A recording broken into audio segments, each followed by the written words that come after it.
Hey guys, আসসালামু আলাইকুম। সবাই কেমন আছেন? আশা করি সবাই অনেক বেশি ভালো আছেন। আমি আলহামদুলিল্লাহ অনেক বেশি ভালো আছি। তো আজকে হচ্ছে আমরা একটা জায়গায় যাব। মানে হচ্ছে আমরা গ্রাম সাইডে থাকি, তো এখান থেকে হচ্ছে শহরে যাব। তো আমার হোস্টেলের মালিক বলছে যে আমরা বাঙালি সাজে যেন যাই, সবাই যেন বাঙালিয়া ড্রেস পরি। তো যাই হোক, আমি অনেকগুলো ড্রেস নিয়ে আসছিলাম। আমি হচ্ছে আমার এখান থেকে একটা ড্রেস পরে নিলাম। আর আমার কিছু ড্রেস হচ্ছে আমি ওদেরকে দিলাম। তো যাই হোক, সবাই মিলে হচ্ছে ২ টা গাড়ি নিয়ে আমরা চলে যাচ্ছি ওই জায়গায়। ওইখানে আমাদের একটা দাওয়াত ছিল। আ মানে আমার হোস্টেলের মালিক আন্টির হচ্ছে ফ্রেন্ড। কিছুদিন আগে একটা দাওয়াত খাইলাম। তো আজকে যেহেতু আমাদের অফিস বন্ধ ছিল, তো আজকে হচ্ছে দাওয়াত করছে ওনাদের ওখানে যাওয়ার জন্য। আমাদের এখান থেকে ওখানে যাওয়ার রাস্তাটা মেবি ১৭ কিলোমিটার ছিল। তো যাই হোক, ওরা হচ্ছে নেপালি। ও আমার ফোন নিয়ে হচ্ছে ভিডিও করতেছে। আর আমাকে ব্লগার, ব্লগার বলে চেতাইতেছে। যাই হোক, আমি বললাম যে, "আচ্ছা ঠিক আছে, তোমরা ভিডিও করো।" আর এই যে আমরা একটু, একটু করে আমি হচ্ছে লোকেশনটার ভিডিও করতেছি। দেখতে খুব সুন্দর লাগতেছিল, তাই ভিডিও করতেছি। আর ভাবলাম যে যেহেতু ব্লগ ভিডিও বানাবো, তো আপনাদের সাথে একটু শেয়ার করি। তো এখানে আসার পরে এই পর্যন্ত যত জায়গায় গেলাম, আসলে এখানকার বাড়িঘরগুলো এমনই হয়। অন্যরকম।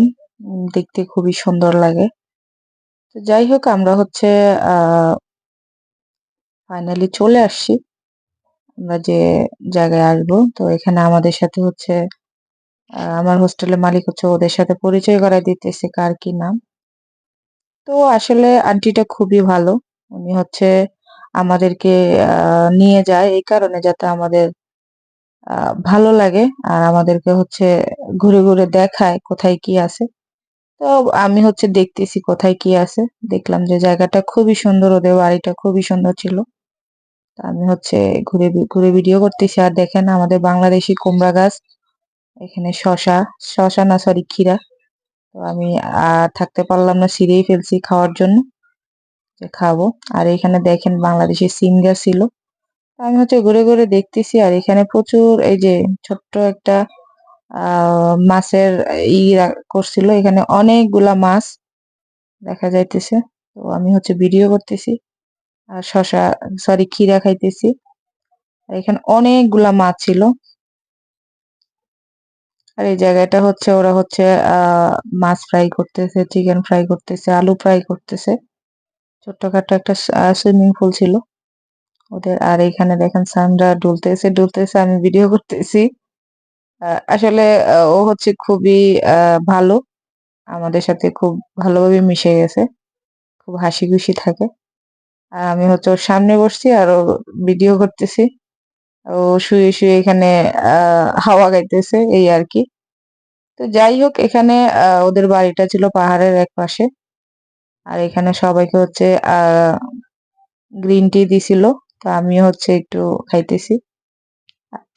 আর আমাদের জন্য হচ্ছে এই জিনিসগুলো ওরা তৈরি করছে। তো দেন আমরা সবাই মিলে হচ্ছে এখন বসছি, খাবো। তো সবার উদ্দেশ্যে একটা কথা বলবো, যারা, যারা আমার ভিডিওটা দেখবা অবশ্যই, অবশ্যই লাইক করবা, কমেন্ট করবা এবং শেয়ার করবা। আর যারা আমার পেজটা এখনো ফলো দাও নাই, অবশ্যই, অবশ্যই আমার পেজটা ফলো দিয়ে রাখবা। যেন আমি আরো সুন্দর, সুন্দর ভিডিও করতে পারি আর তোমাদের মাঝে দেখাইতে পারি। আমি আমার জীবন কাহিনী আমি বলবো নেক্সট কোন একটা ভিডিওতে, যে আমি কিভাবে ইউরোপে আসছি, আমাকে কে কতটুকু সাপোর্ট করছে। তো আসলে আমি খুবই সাধারণ ফ্যামিলির একটা মেয়ে। তো এই জায়গাটা আসার জন্য আমার পেছনে অনেক কাহিনী আছে। আমি এখানে এমনি, এমনি আসি নাই। আমার অনেক যুদ্ধ করে এই জায়গাটা আসতে হয়েছে। তো আমি বলবো কোন একটা ভিডিওতে। তো যাই হোক, সবাই মিলে হচ্ছে খাবার শুরু করে দিলাম। আর এখানকার খাবার-দাবার গুলা তো অন্যরকম, বাংলাদেশের মতো না। তো যাই হোক, সবাই মিলে নাচতেছে। আর ফাইনালি হচ্ছে বাসায় চলে আসছি। প্রত্যেক দিনের মতো হচ্ছে আমি হচ্ছে একটু স্লিম টি খাবো। তো এটা গরম পানি করতেছি আর আপনাদেরকে একটু দেখাইতেছি। তো সবাই ভালো থাকবেন, সুস্থ থাকবেন। আজকের ভিডিওটা এই পর্যন্ত। আল্লাহ হাফেজ।